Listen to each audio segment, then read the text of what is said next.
shiny ball dome early.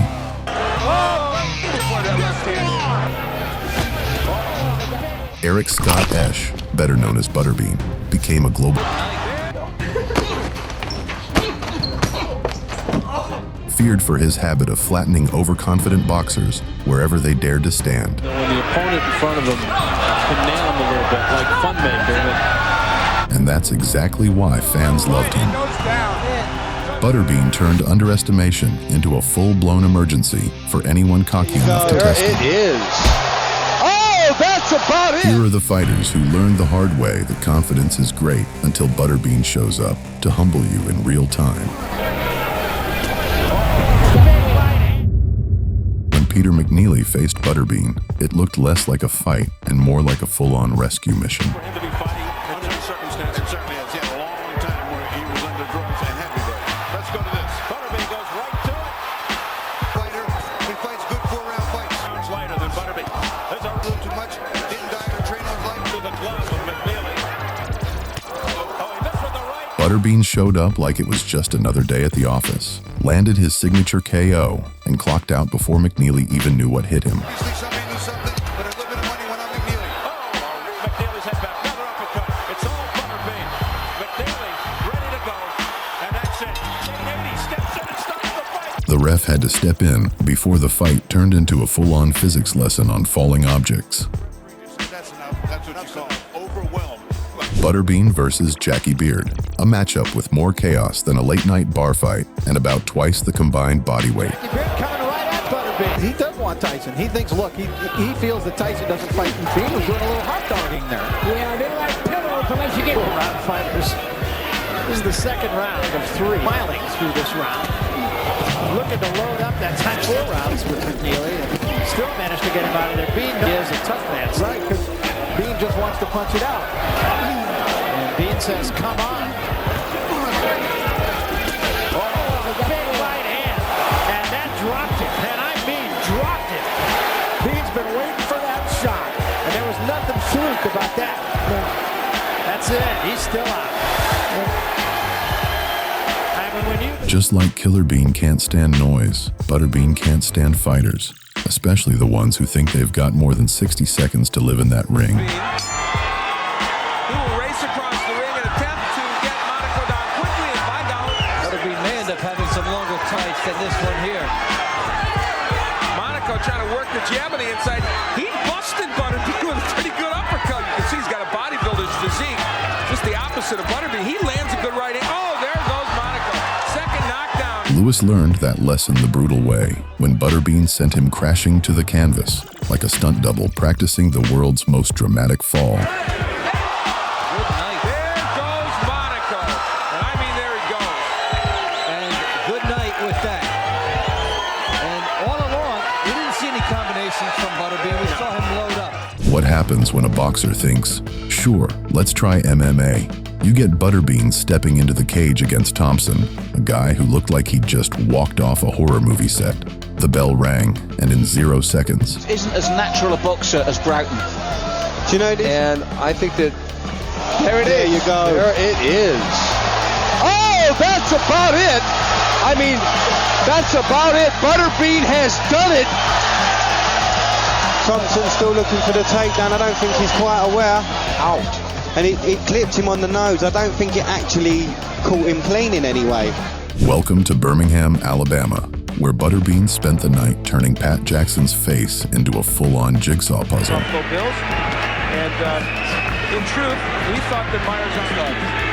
And there is a little blood trickling also. We're in round 2. And they told Butterbean not much. Hold on. Good body work by Butterbean. Touches the body, then go upstairs. Now he's uppercutting. The interesting thing, Dave, is it's scheduled for 3. Yeah, thank you. In all the chaos, even the ref got tagged, like he'd accidentally wandered into the wrong part of town. Unfortunately, he walks into the best punch of the fight. At the end of the round, he's separating the fighters. And referees cannot protect themselves at all times the way fighters do it. The fight is stopped not because Terry Wood got knocked down, but because Pat Jackson doesn't want to go on, and one happy guy is Terry Wood. Imagine getting smushed flat like a pancake under Butterbean's lunchbox fists. and then sticking your tongue out like it's part of the celebration. That's exactly what Talon did. 3 rounds in, Butterbean had him redecorating the canvas. Was Kenny Keene front of the man after having turned pony against Talon? Talon with some counterpunching of his own. Butterbean missing with the right hand, scoring with a left and a right as Talon comes in. How many fights does he have? Well, Talon just got knocked, and Butterbean trying to add his 32nd knockout. And he sends Talon down here in round 2. Being comfortably in control in this 4-round bout as he continues to pound the overmatched Talon. Tor Jones, the great defensive lineman from the Dallas Cowboys. Big different psyche. It's a whole different sport. Well, the way Talon's getting pounded, he may think the opponent in front of him can nail him a little bit like Funmaker. And instead of getting up, Talon served his best oops face, tongue out for extra flair. Maybe it was muscle memory, or maybe Butterbean just fried his Wi-Fi. Either way, Butterbean snags another W. After snagging the IBA Super Heavyweight title, Butterbean faced Ed White in what seemed like a real test. Ed even got in early and sent Butterbean to the canvas. Under 400. So that's when he went on the Ed White starts him off. The fighters in history. Great advantage here, and he's putting it to good use. Being going back tonight. Yeah, he did. He doesn't care about the nice body shot, but again, between rounds. Really gets caught the left hook. Butterbean goes down. But that just woke the beast inside Butterbean. Left hook by Butterbean. Moments later, Butterbean surged back with his signature knockout power. Bean trying to suddenly punch him, and he does there with a right hand, and down goes White. Butterbean comes with that big left hook, a right, which stunned him first, and then the left sort of pushed him into the rope following that knockdown. Big right hand, and then a bit of a push with the left. Butterbean charged out, throwing bombs like a man who hadn't eaten in 3 days and just spotted dinner. Vested there, fights all the way through, so he can fight 4 times, and despite all the jokes in the beginning, he's got Murray Sutherland. Right hand gets Butterbean, the nickname, and going all over the place. In fact, he's landing anytime he feels like it. That time, Doug Norris got his head in his skull. Butterbean coming forward with some good shots. And you're seeing some tough windmilling by Butterbean. First round, right as the bell rang, Doug slipped in a quick shot before anyone could blink. Big mistake. That's like teasing a bear already raiding your picnic. By the end, Butterbean storms in with a buffet of punches, swinging like someone just stole his last pepperoni slice. You see a reason why. He'll outbox him, but then he'll get popped. They clashed heads, and that's what hurt Doug Norris. I was joking, but that was the problem. Well, it's wild now, folks, and there goes Doug Norris. It's over. Winds up Eric Esch. He doesn't even like his own name mentioned. He said, I don't even like to think of myself as Eric Esch. He's his right hand there. Butterbean versus Patrick Graham looked less like a championship bout and more like a schoolyard bully collecting lunch money. He likes to just kind of cave in, vaporize. He's added a little left jab to it. Neil Clancy said his footwork's getting better and responds in the last 30 seconds of the round. He's up to the 10-rounders. He might have to give up his big wrestling thing. Lean to the head of Graham. Graham's shown a pretty good ability to take these punches, but Graham seems to be losing just a tiny bit of his will. Use his jab. He can do a lot. And Butterbean counters over the top of the jab. Butterbean's fists were like overdue homework slips, and Patrick just kept collecting detention after detention. And he winks at George while you're talking to him, and then knocks Graham through the rope, and Jay Nady has seen enough. 1-2, left hook to the top, right crushing to the body. Butterbean fights weren't built for marathon rounds, yet somehow Marcus Rhode survived 2 full rounds without hitting the mat.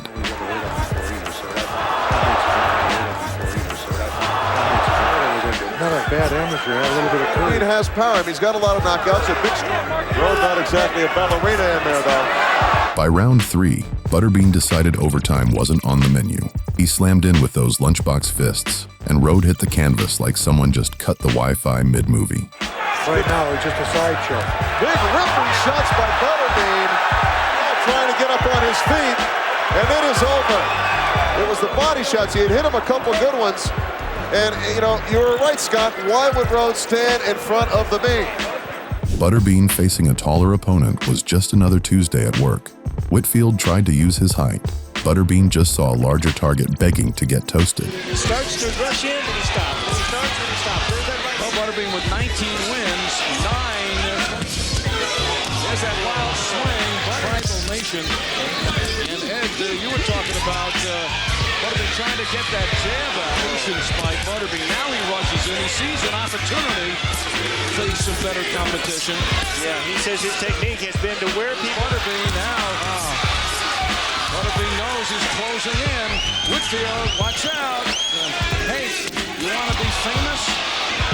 By the final round, Whitfield was getting served a full combo. Punches so hot, they could have seared a steak. Medium rare, no sides needed.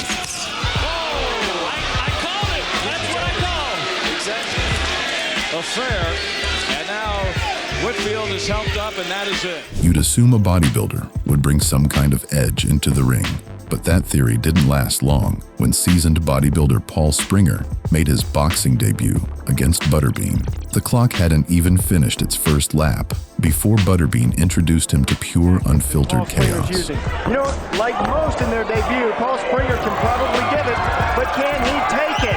Lifted Paul Springer off the canvas, and this one is stopped right away. And trying to muscle on the inside, the right hand from Butterbean landed right on the chin, and that's the punch that did the damage. This was one of those fights where Butterbean put his power on full display.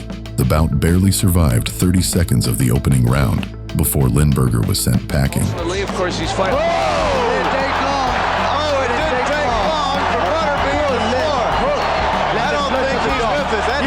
He's out. On his feet, he's out. I have that one punch. I don't know how quick that was. I think that was about The quickest knockout I've ever seen. That's the first punch. Well, the second jab on him, there's that right to the bite, and the left hook that landed flush on the jaw. Oh, that was a very wicked punch, and he shouldn't protest at all. That win locked up the WWA World Heavyweight crown for him, and even crowned him with the legendary nickname, the King of the Four Rounders. The bell rang, and Kenny Craven treated the ropes like an old buddy, leaning on them like he was waiting for the bus.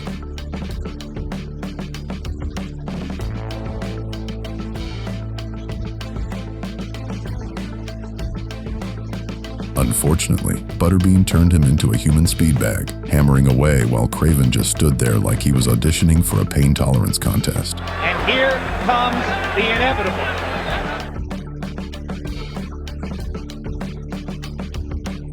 Eventually, the ref had seen enough of the rope-hugging experiment and stepped in, saving Craven from becoming a permanent part of the canvas scenery.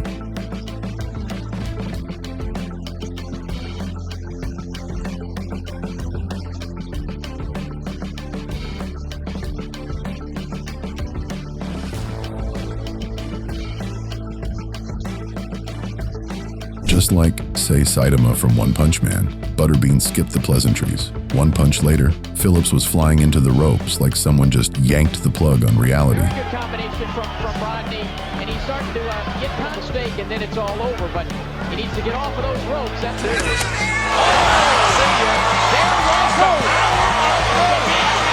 Doesn't know where he's at, and it is over.